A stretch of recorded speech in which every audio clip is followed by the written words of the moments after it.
Today's guest is very senior at BNZ. She manages a team of about 20 to 25 people and is helping shape a 60 billion mortgage portfolio. A lot of responsibility. The conversation started speaking about a career pivot, or a moment really that gave me goosebumps, where she realized the trajectory of her career was just not where she wanted to be anymore. But a huge part of this convo is talking about the idea of starting to build wealth alongside someone, going through a breakup, and then having to untangle assets and rebuild wealth on your own. To hear someone so senior in their role speak so candidly about what that experience was like, how to avoid feeling bitter and to feel completely weighted down by financial stress, I think was just such an inspiring, amazing representation of how I hope to be when I have more experience with investing in my career. Not being someone who is super senior and acts as though they've got it all figured out. The lessons that she learned along the way and the mindset that she has towards what she thought her wealth was going to look like and what she thought her life was going to look like to how it ended up, I just think is so inspiring. We also spoke a lot about her approach to property. So obviously working in that space means she's really schooled up when it comes to buying property. So hearing what she would buy again, what she wouldn't buy again, there were some things that quite surprised me, in all honesty, that I would never have thought about. If you're a first home buyer or you know someone that could be a first home buyer, Sarah explains why she thinks it's an amazing time to be buying, especially if it's your first home. There was some practical gold, and I mean about insurance, rates, having a buffer when it comes to buying property, stuff that we don't often speak about, but if you've bought lots of property, you totally understand and can pass that on. So that was really golden advice. And then we actually ended on a poem, which sounds kind of bizarre, but it was really such a beautiful way to wrap up the wisdom that Sarah shared in this episode. I genuinely loved this conversation. I think that there is just so much to be learned from each other, and this is such a great example of sometimes, I saw the stat the other day and it was about how people are less and less interested in celebrities, and I think that this conversation with someone who just has everyday experience and everyday advice and everyday insights that can be so incredibly helpful, that to me is just so much more interesting than listening or watching or learning from someone who has millions of followers on Instagram. So yeah, to me, this was a really real conversation. I think that you'll love it. And yeah, would really appreciate if you listen to this and you have feedback or thoughts, please comment wherever you're listening, because I know for Sarah, this was the first time she'd done something like this, and that can be kind of scary. So I'm sure she would appreciate the feedback. But without more rambling, I'm sorry for the longest introduction ever. Here is my conversation with Sarah. Welcome to another episode of the Property Podcast. I am loving this series. It's so fun to be able to talk about a different asset class. It's been years that we've spoken about the stock market, so to be able to really dive into property, I'm loving. We just wanted to share a message from our partners BNZ, who know that home ownership is not a straight line. Sometimes life just does throw you curveballs and there's actually nothing you can do about it. You just have to remember that they're all about supporting you through the hard stuff, not just the highlights. So if you are in a position where you're having a total meltdown or something's not gone to plan, just remember that the sooner that you talk to the bank, the more options that you will have. And it is never too late, no matter how dire things feel, to reach out. They are always there to help and not judge. So whether you're at the start of your journey or you're rebuilding, whatever has gone wrong, remember that BNZ has got the tools and the people, and they're ready to help you find a way. Thank you so much to BNZ for empowering this podcast, and let's get into it. I was actually just gushing about Sarah's career before we started recording. Sometimes I have these moments where I'm kind of a little bit blown away that I have the opportunity to speak to people who have had such interesting, amazing careers. So thank you so much for being on the podcast. Before we record podcasts, just as a quick peek behind the curtain for people who don't know, we always speak to our interview guests before we do the actual interview, because otherwise, honestly, you could record for like 70 hours. You kind of go in circles, find the things that you want to talk about, and then, we've chatted a lot off mic. We have. It's been good. It's been great. But we know exactly what we're talking about today.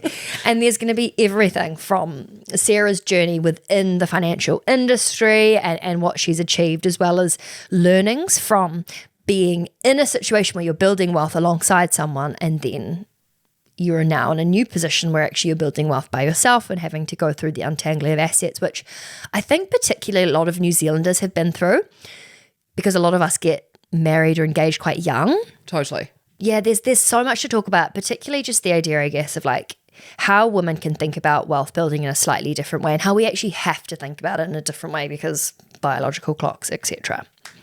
So I would love to ask you, firstly, you had an experience when you worked at Ernst & Young when you first kind of left university.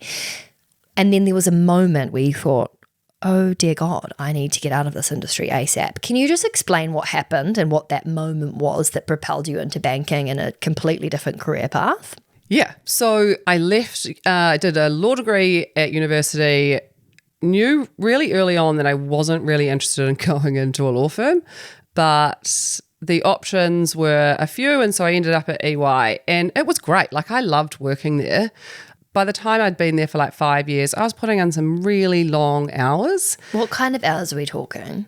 It wouldn't be unusual to like start at like 8, but you'd be going till 10, and sometimes you were working weekends, and you would do that for weeks on end because you had a deal that just had to get over the line. So you were working with really tight time frames. You're working in lots of different jurisdictions, so you're working at funny hours. But then there was this moment where we were working on a deal and we got called into the kitchen, and the partner who we had been doing this deal with, who wasn't even 40, had died of a heart attack, had just dropped dead. And I was like, whoa, is that what my life is now? And that didn't happen at the office, did it? No, thank oh my God. Thank God. It's so awful. Yes, really awful. And it was a horrible experience because you didn't really know what you were going to do next. It felt really confronting to know that actually your life could end up being that. And it was one of those moments where you I think you either double down and you decide that is what I'm going to do for the rest of my life, or you pivot. You had a real almost crossroad moment of I could continue doing this, but I can kind of see what's ahead of me and do I want it? Yeah, and I didn't. And like lots of my friends are still in that industry and they love it and it's great for them and it works. But for me, that just wasn't what I wanted. And so I quit without a job to go to, which in itself at the time freaked my parents out probably more than it scared me. But it was one of those moments where it was like you either leave or you continue on and you just never know when you're going to leave. And so I left without anything to go to. Thankfully, I had lots of friends who were in lots of different places, and one of them was working at a bank. And she said, well, I can get you an interview. Do you want to come and have an interview at National Bank at the time? I did. I got the job and I've been in banking ever since. And now you're in a position where you're managing sort of 20 to 25 people and responsible for a 60 billion mortgage portfolio. Honestly, I say that and I'm like, holy shit. Excuse my language, sorry. But I mean, that's an enormous role and a huge evolution from where you started. Yeah. What actually is your role? Like, what does that actually mean?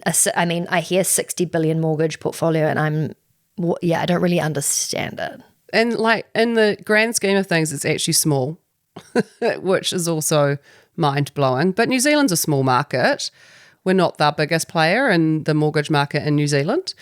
So my current role is looking after the product side of the business. So making sure that when you come and you want to get a home loan with BNZ, I've got something to offer, basically. How do I kind of make that compelling to customers, but also make it something that you can be in control of? But it's more about how do I help New Zealanders get into a house? How can I help them with whatever that aspiration looks like? And that's the part that's more fun than anything else. I would really love to speak to you about something that I know is probably not the average conversation that you would have publicly, but it's really around the idea of building assets and building wealth when you're in a relationship from being quite young and you grow together and you grow your assets and you're on a certain trajectory as a team. And then you find yourself in a position where you're having to untangle all of the wealth you've created together and go your separate ways and become, your own asset without that person. It's a really common experience for so many people. And it's not something I've experienced, but I imagine that the amount of, I don't want to say bitterness or emotional attachment to that, but money is emotional. And when you've spent a long time building something to then have it separated, be a really hard experience to not feel bitter or overwhelmed or, a huge amount of emotion towards. What was that journey for you? How did it happen? And where have you now landed from, a mindset and also actually from a wealth perspective after that? Yeah, so I was in a relationship. It was great. We accumulated properties together, and you don't really kind of go into those types of relationships thinking that they're not going to work out. But when they don't, and you have to then separate those assets, yeah, you're right. It's emotional. You get kind of tied up more in the, I contributed this, so why aren't I getting that out of it? But if I reflect back now on what that means for me and how I might have done that differently if it happened again, it does kind of become a bit transactional. And I think that's fine in the moment, but it's also better to kind of rip that Band-Aid and get it done fast so that you are then in control of what your final position looks like. And you aren't kind of tied into, well, if I split it this way, then I might get this out of it, or rather than scenario planning and thinking about every possible outcome. Yeah. Are you saying it's almost better to just go not balls to the wall? What's a feminine way of saying that? Oh, I don't even know. Just grip it and rip it. And yes. Just become quite transactional and try and be as unemotional as you possibly can, which is incredibly hard when you're going through a breakup with somebody who you cared about. But I think if you can get yourself to a point where you're both happy to kind of just dissolve that financial aspect of your relationship, the sooner you do it, the better. And what I have noticed in my friends have also gone through separations and whatever that kind of looks like, the more you kind of hold on to, I want more out of this, it doesn't pay you anymore. And what you want to be getting yourself into is a position where you're in control of that money, and then you can do whatever you want with it because it's yours at that point. You're no longer commingled with a person. Commingled is such a good way to put it. Yeah, and it's yours then. You have the power then over how you feel about that money, what you're going to do with it. It just separates you from this emotion that is sort of tied up in the breakup. And financial freedom, I think, becomes a really important part of how you take ownership back around a really messy part of what's happening in your life, because you can't control any of that other stuff and you can't control other people's emotions, but you can control how you determine what you will do with the outcome. And I might not have covered myself in a whole bunch of glory when I did mine, but what do you mean by that? I just think you probably just get too tied up in it, and I think I took too long. And then, because then you have to do stuff with it. Am I going to buy a new house? Do I not buy a new house? Do I invest that money in something different? And those conversations with yourself or with other people, those take time and they're really important. So if I did it again, I would spend much more time focusing on what I want to do rather than how much you're going to get. Yeah, and how that's all going to kind of work out. But how do hearing you speak, it makes so much logical sense. Yeah, you're not logical in the moment. But I'm putting myself in your shoes where, and obviously there's so many different situations, right? Where, someone may have put in 70% of what's there or 90%. There's so many contributing factors that change that dynamic enormously. Totally.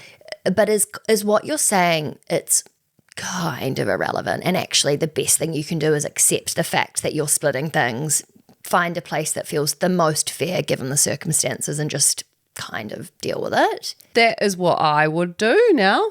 It's hard. Everyone's, like you say, everyone's situation is different, and that might not necessarily be true for everybody. And I was lucky. There were no kids in the mix. Nothing else was there. It was just separating assets. It should be transactional at that point. If you can get yourself to a point where you can just kind of extricate yourself from that scenario in the cleanest way possible, the faster you do that, the better. Because the longer you're out of the property market, potentially that matters. depending on where the cycle is. You know, you might have missed an opportunity to invest in a share in a company and that's gone up. Like there are so many variables that become important, and having power over the outcome is only ever going to come when you've actually got the money. So basically what you're saying is the opportunity cost of missing out from making a decision about what to do next can actually cost more than faffing around with, I want more of this. I think so. That's so interesting. Because you spend so much time then thinking about what you need to do next. All of that is really emotionally taxing on you as well. So the sooner you can make choices, the sooner you can start moving forward. Even like with work at the moment, you have to make decisions in the absence of knowing lots of information, but you have to make a decision to get more information to make another choice. And if you sit and don't make choices, I think that's the most negative thing you can do in a scenario like that. I mean, I guess if you look at your own personal, you know, the wealth once separated comparatively together, like, is there any part of that other than what you've just mentioned that you would do differently? Like, what would you say were the other, or maybe it's not even a financial learning, but from going through that, because I'm assuming throughout that process you're thinking, my God, I'm going to have half the amount of what I had.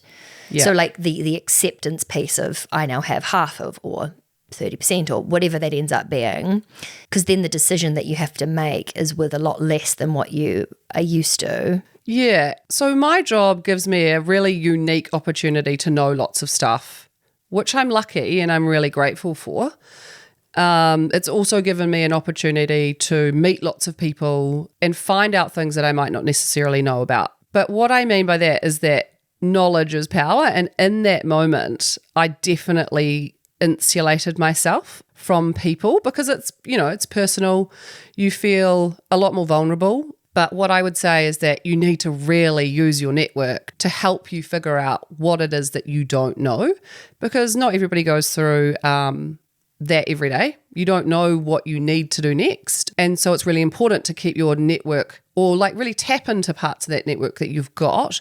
And if you don't have somebody who you can talk to about the financial impacts of like starting to buy a house with less money or whatever that might look like, you should ask people, because there is just a wealth of knowledge out there, and you will find very quickly that people are just really want to like kind of roll their sleeves up and help you. And that's important. Do you think the reason people go insular in that environment is a level of embarrassment? Are people feeling ashamed that their relationship hasn't worked out? And even though it's, you know what, the stats are 50% of marriages end in divorce, but yet everyone goes into it thinking that that's not going to be them. Do you think that it's not just the financial kind of shame that people feel of like, oh, I'm losing heaps, but it's also, I don't know, people are so worried about judgment that they go into a shell rather than thinking, right, like I need to problem solve and I need to ask around, and you can almost end up in a worse situation. 100%. I definitely think that's a really big part of it. What I know from like what I do today is that a lot of people get into financial difficulties or challenges in usually one or two or three ways. It's like you lose a job, you separate, or there is another moment in your life that impacts your financial stability. And typically you go to ground. And what you want to do in those situations is you get so nervous that someone's going to say, no, you can't afford to have another house, or no, you can't afford to like keep living in the house that you're in now, even though you're on one salary. And that fear just, it cripples people to the point where they just don't even ring up and ask the most basic of questions. And so it's almost like avoiding going to the doctor because you're scared of what they're going to say. Yes, it is. And so it feels so hard to kind of reach out in those moments when you're feeling the most vulnerable. But it is that point where you definitely need to tap into your network and ask for advice and for what other things you might do that could help you in that situation, and maybe just give you a little bit more direction. It's hard. And you don't want to make too many massive decisions when you're feeling really overwhelmed by it all. I think like hindsight now is so easy when you're not feeling quite so overwhelmed by the scenario that you're in. But what I try to do, like with lots of things when I feel overwhelmed by this situation, is to think about how you will possibly use the money in a moment where actually you might just need a holiday, and that might actually be the right choice for you. And I think financially being able to support your decisions in your moment is important, because buying an apartment that's close to work, that might actually be the best outcome for you in that moment. But that doesn't mean to say that you're not going to end up with your dream house, wherever that might be, or your dream job somewhere else overseas. But in that moment, that decision will support you. And I think it's really important to remember that you're not tying yourself into something forever. It's not a one-way decision or a one-way investment, and maybe buying the apartment close to work isn't the most amazing financial decision, but for the next 3 years you need stability. Yeah. You want to be central. Maybe you don't have kids so you can afford to be in the city.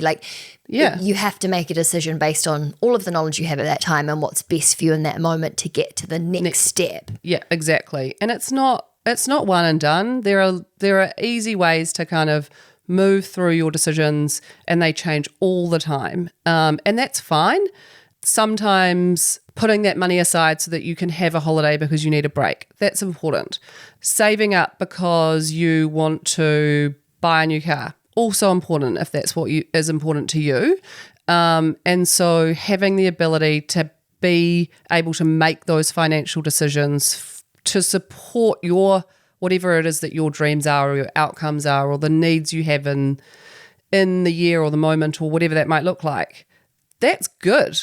Like for me, that's a really positive outcome. And sometimes, like even now, I get so worried that I just haven't done enough, or I haven't made enough of this investment, or I haven't, invested in the right things. Those things never change. I think you're always going to feel that way.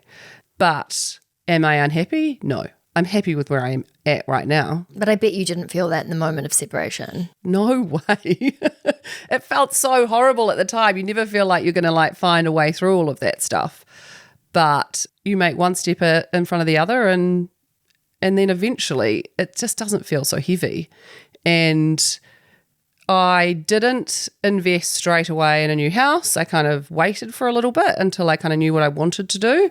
And was that you kind of having a conversation with yourself around, okay, what do I want and what is my next step from here and what's going to make me happiest given what I now have? It was like recalibration before making a decision. Yes. And even now when I look back, I think, shit, I wish I'd have bought another house at a different place, but I don't regret my choices now, but I do sometimes think I waited for something that I just don't think was ever going to really materialize unless I put in the effort. And what I mean by that is I thought that I needed to live and get my dream house and I needed it immediately. But it's that was never going to be my reality. And even I know that after doing what I do. But the idea of taking a step back before taking a step forward almost. It's yes. I need to accept the fact that I'm not going to be in sort of a side step from where I am. I may have to do a bit of a roundabout, and that's my reality. Yeah. And accepting that's a bit of that can be hard. But where I've got to is so much better.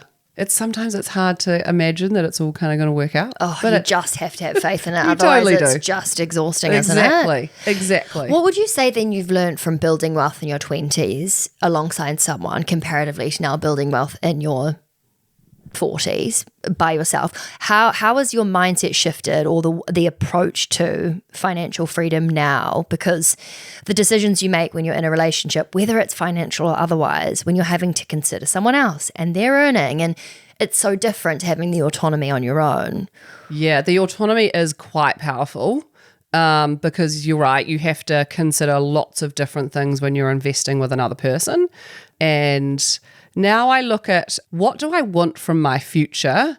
And not that I didn't consider those things when I was younger, but I look at things and think, well, I spend a lot of time in this place. Should I buy something there? Or I don't want to work for the rest of my life. I want to retire. How am I going to get there?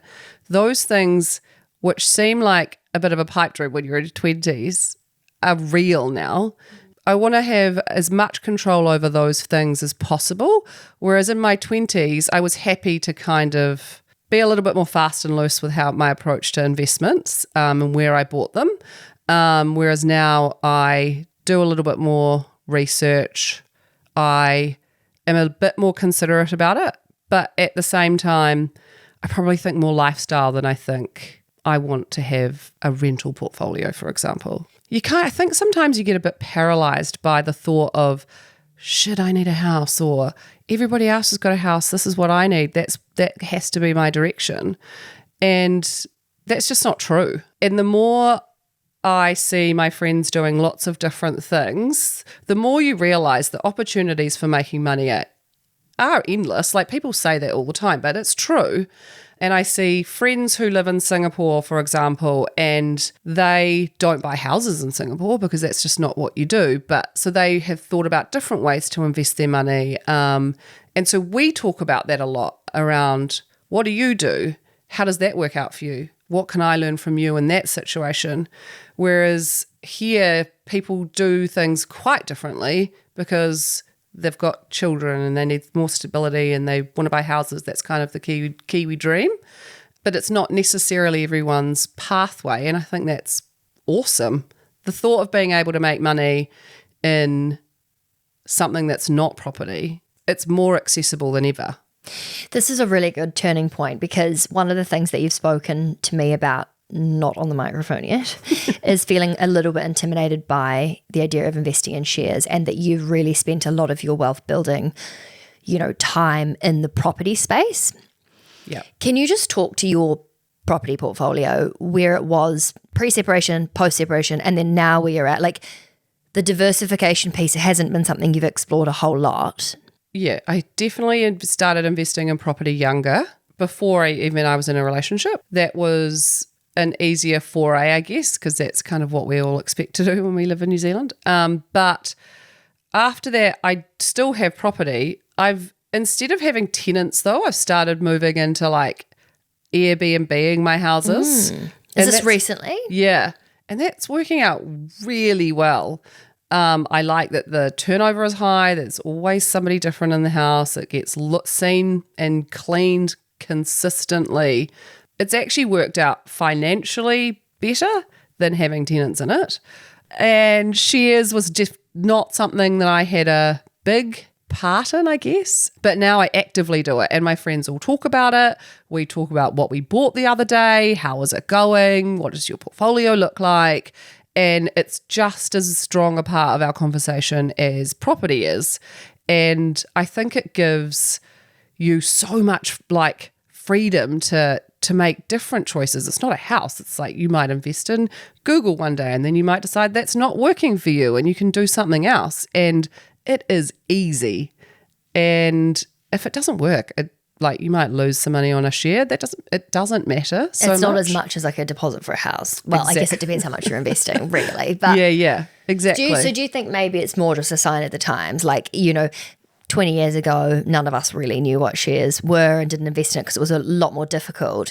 So you started with property. It's not to say, I guess if you were to start again now and you were 20 now, you would probably do it quite differently in terms of how much you would diversify between different asset classes like property, shares, etc. Yes. Yeah. I think I would do it all. Like, there's nothing stopping. I would invest in everything. But what I mean is that there's nothing stopping you from investing $100 in a share now. Like, it's so easy to do. So if that's all you've got available to you, then definitely do something with it. It doesn't need to be as scary as I think it used to be, but it is important to have people in your corner. That's the most powerful thing you could do in terms of asset accumulation or just wealth accumulation, is having a really diversified group of people who are in your corner and helping you.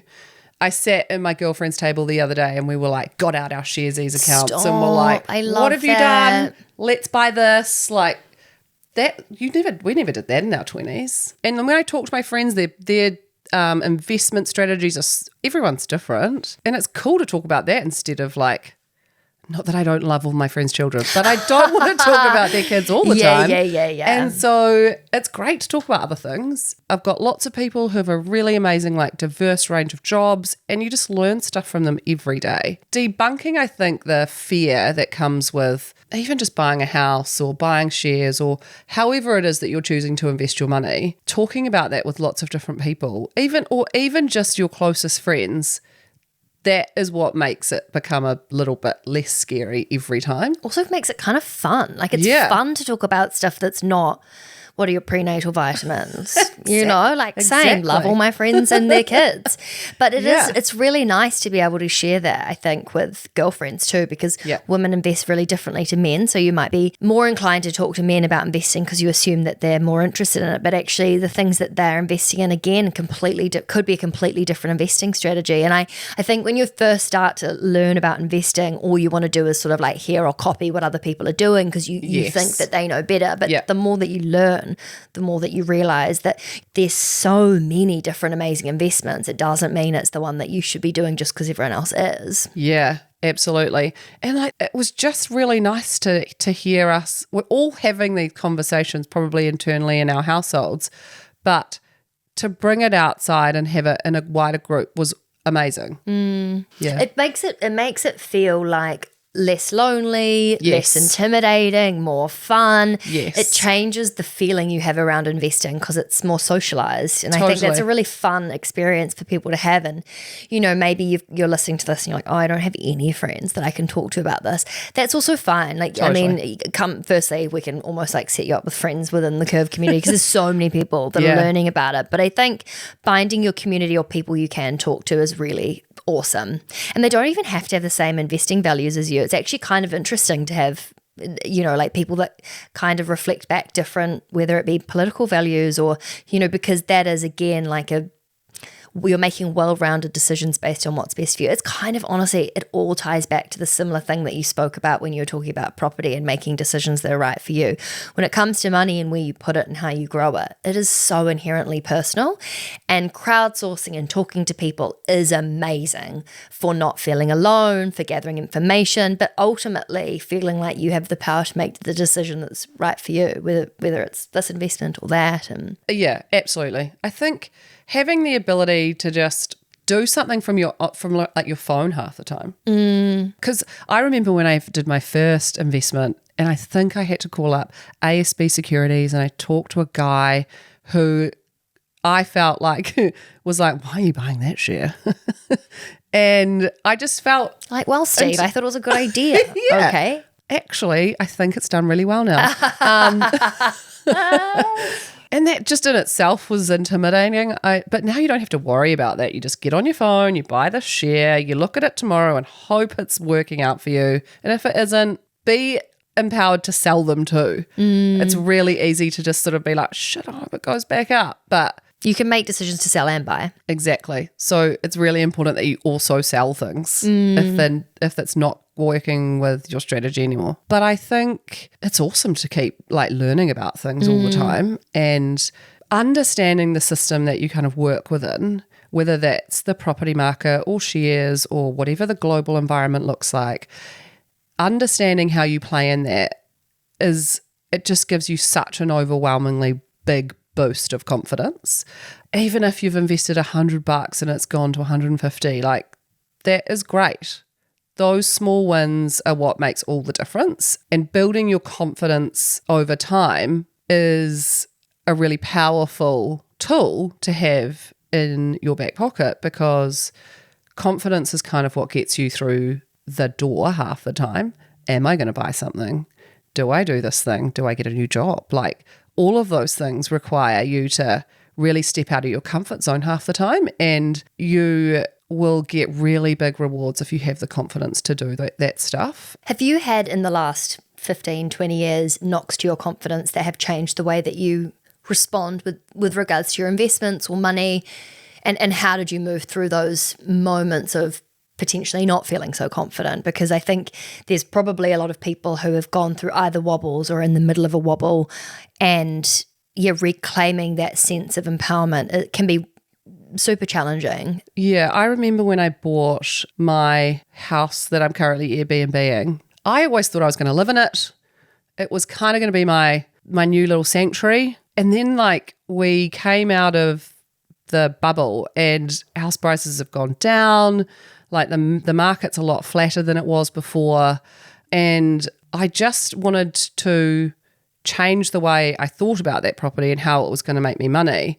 And I've decided to pay down that debt as fast as possible to accumulate wealth in the house, not through property price hikes or going up or whatever. Do you mean like capital gain? Yep, capital gains.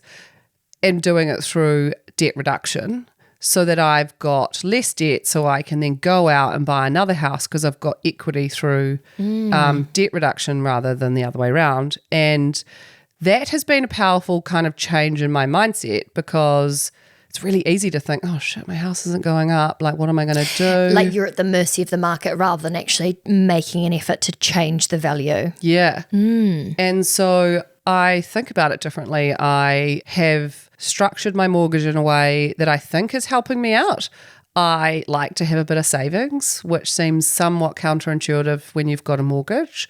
But what if my car breaks down, or what if I need a new roof on my house? I don't want to have to go back to the bank and ask them for a loan. I want to have some savings. And so I've structured my debt in a way that I'm using my savings to offset my mortgage to bring my overall interest rate down so I can pay it down faster.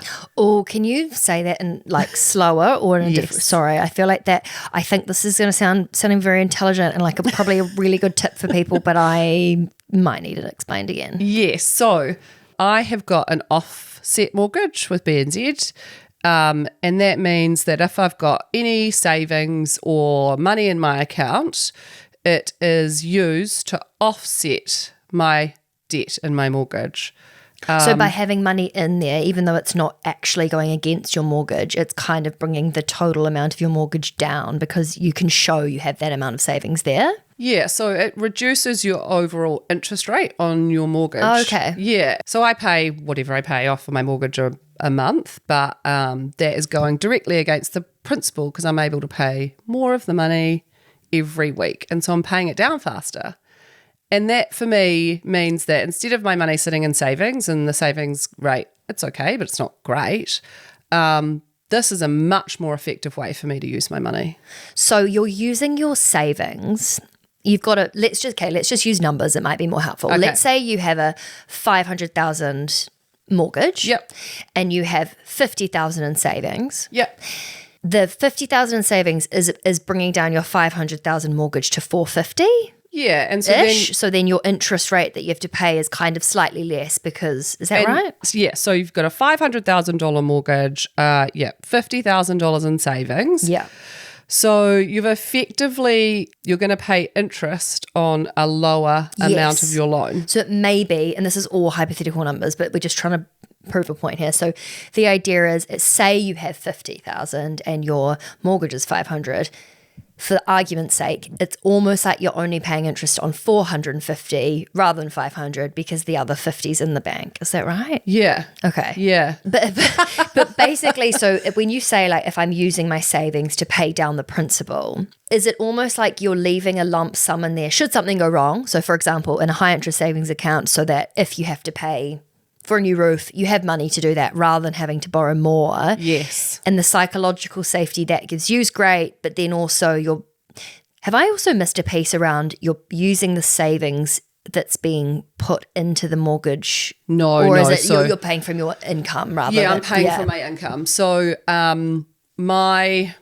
for example, the way I've set up my home loan is I have an amount which I feel really comfortable while having there, and I can offset it. So it doesn't even have to be a lot. Like it could be 20 grand, but you could pay that 20 grand off a lot faster if you're offsetting that balance with whatever you might have in your accounts day to day. So like your salary could go into your regular account and you can use that amount to offset your mortgage.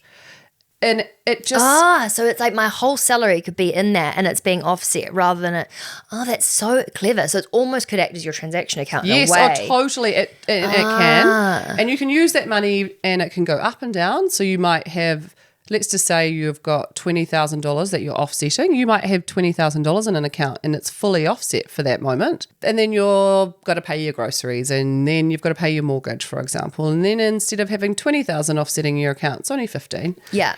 But it enables you to have a lot more. You've got savings. So for me, that's important. That's just part of like my saving ethos is to have some money in an account. And then what it just enables me to pay that down faster so I can pay my debt down. And that's important to me too, because then I want to have more ability to invest in whatever that looks like, whether or not that's a house or not. And I can do that if I've got less debt. And for me, that's important because I'm a single salary. And so I want to have as much financial freedom to do what I need on one salary. So the less debt I have, the better. Oh, I do find these types of that specific, all those examples take me a while for that to like the penny to drop. You don't often hear about it a lot, but I feel like it's a really powerful tool to have in your setup if that would work for you. Because basically what it means is at its essence, you're paying less interest. So you have to pay less back is basically it. That is the essence of it, yes. So why would we not all do that? Where would be a scenario where that wouldn't work for somebody? If you didn't have a lot of savings. Right. So if you didn't have a lot, it's kind of like, what are saving me $3 a week? So why bother? But if you have a decent amount, it makes sense because it may as well be somewhere where it's helping you. But even if you decided to have a small offset amount to, I don't know, your everyday account, your salary is always going to go into that. So you're going to have a moment where you're offset some money anyway, every fortnight or a month or however frequently you get paid. So I feel like it's a really good tool to have, even if it's a small amount. It doesn't have to be a lot, to give you some options, but it is on a floating interest rate, so it doesn't work for everybody. If you need certainty, maybe you're better off being on a fixed mortgage. So there are lots of scenarios, and just ask some questions. There are just people who are willing to help you. Well, on that, I would love to ask you a few sort of questions on the property market, and this is again, it's not advice, it's just your thoughts on what might be best considering you know a lot about property investing. So when it comes to first home buyers versus people who have built more of a property portfolio, what types of houses do you think are best in those two scenarios? Oh, that's a tough one. Like, I think with first home buyers, it's really important to stay within what is going to be financially sound for you. Rather than stretching yourself. Yeah, it's a fine line, I think, because when you get a house, you forget that there are all these extra things that go with that. You have to pay water and rates, and you've got potentially you're going to have a lawn to mow and a garden. and a hedge that, the neighbours tell you must be smaller. Yes, all of those things. And then you've got to fill it with furniture, and then something breaks. Like there's always something happens with an asset, whether or not it's a house or not. So you've got to be prepared for those things. I think that is such a good point for first home buyers, and something that so many of us do not know. You think that the main thing you're buying is the house, and therefore that's where 95% of the money should go. If you don't have enough for all those other things, how unbelievably stressful to go so close to that line and then not have your buffer for the stuff that's unexpected. Yes. And when you first have your first mortgage payment come out, that is like a shock, no matter when you get a mortgage. So I think it's important to really ensure that you've thought about what that means. I know that a lot of first-time buyers typically buy in neighbourhoods that they know, and I think that's also important because you know how long it's going to take you to get to work. You might need to be near a school for your children. All of those things are really important when you're making a decision about where you buy and the type of property that you buy. And I think, like, back to the other conversation we had, it's like a moment in time. So if buying a unit, a 2-bedroom unit, is going to work for you in that moment, perfect. Like, just jump right in and that will work out for you. And then when you decide that you need a little bit more room, or you might have the ability to buy a 3-bedroom home, cool. You can look in another area, and maybe that area has changed for you in that moment. So I've lived in various places, and now I live on the shore and I love it. I'm close to the beach and that's perfect. I've got a dog and she loves it there. And so that's important to me now.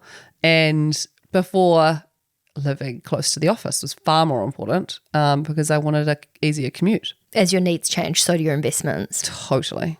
And that's, I think, the same with like an investment property. That becomes all about the numbers. And if you're going to manage it yourself, I think that matters. Having something that's on the other side of town, nightmare. Or the other side of the world. Hello? Yeah, well, if you're going to get it managed by somebody, that also takes money out of your yield. So those things become important considerations when you're determining what those numbers look like and do they stack up for you. I think it's such a good point. It's really the difference between the houses that are good for a first home versus investment is actually they're completely separate. First home is it's emotional, it's lifestyle, it's, where you're at. An investment property is literally what it says in the name, which is it is an investment property. So when I was renovating, do I want black curtains from the warehouse? No, not if I'm living in it, but I'm not living in it. It's an investment property. And Exactly. I had to make decisions on the renovation that we're going to keep it within my budget because that was literally the point of that investment. Exactly. Yeah. And people aren't going to necessarily take care of it the way you will. And so that's okay too. But you have to remember that when you're putting fancy carpet in the house or something hardy. Is there going to be a Jack Russell that shits on that carpet? Exactly. Because if it's not your dog and it's an investment property, not a great decision. Yeah, exactly. What have been some of the best property investments that you've made and why would you say they were the best? You've bought and sold a lot of property.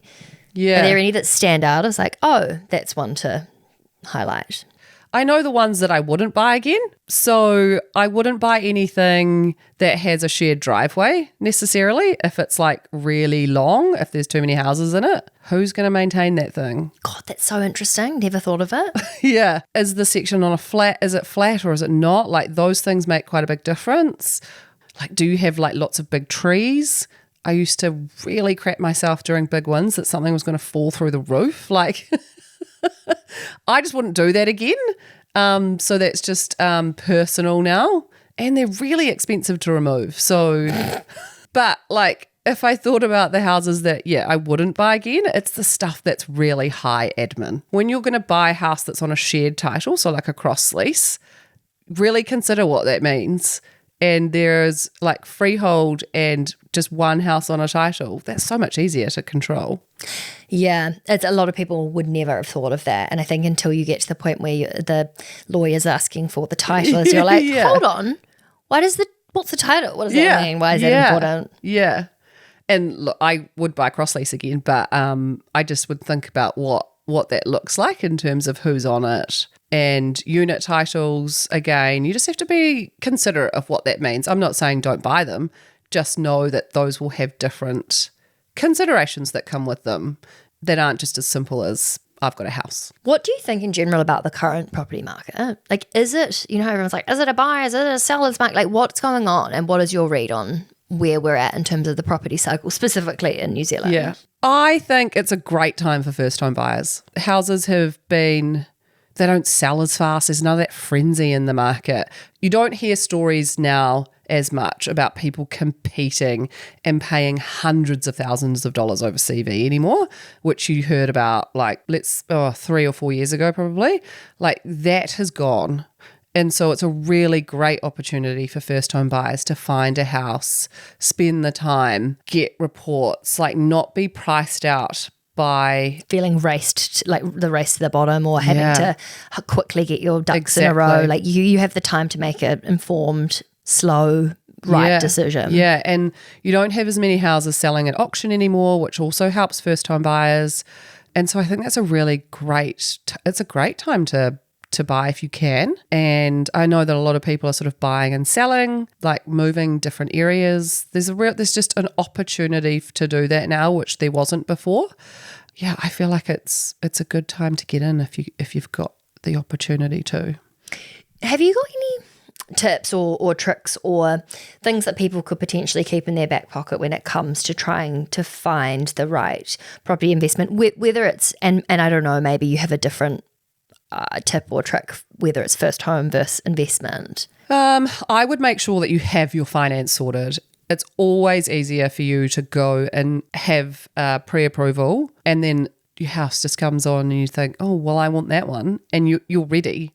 It's better to be ready than to find a house and not be ready and lose it. I think it's also just important to have somebody that you can like talk to. So whether or not that is somebody at the bank, like a home loan partner, maybe it's a broker, maybe it's your friends or your parents, just get as many people who you can to help kind of be there to answer your questions. Sometimes you need a builder's report, sometimes you don't. You just need to have all of those things ready. The other thing I think, very practical, you need insurance when you get a house. Oh, this is one of the other things. It's like when you go to buy and you think like 95% of my money goes to the house. No. Do not forget there's quite a big chunk for insurance. Yeah. And so now I think, particularly given like all of the flooding and stuff that we have now, it's a good idea to see whether or not, if you're looking at 123 Block Street, what is the insurance on that? Is that going to be reasonable for you? Like if you got a quote, do you want to pay $10,000 a year for insurance on that house? Maybe you don't. But you just don't have the context for how much that is, you know.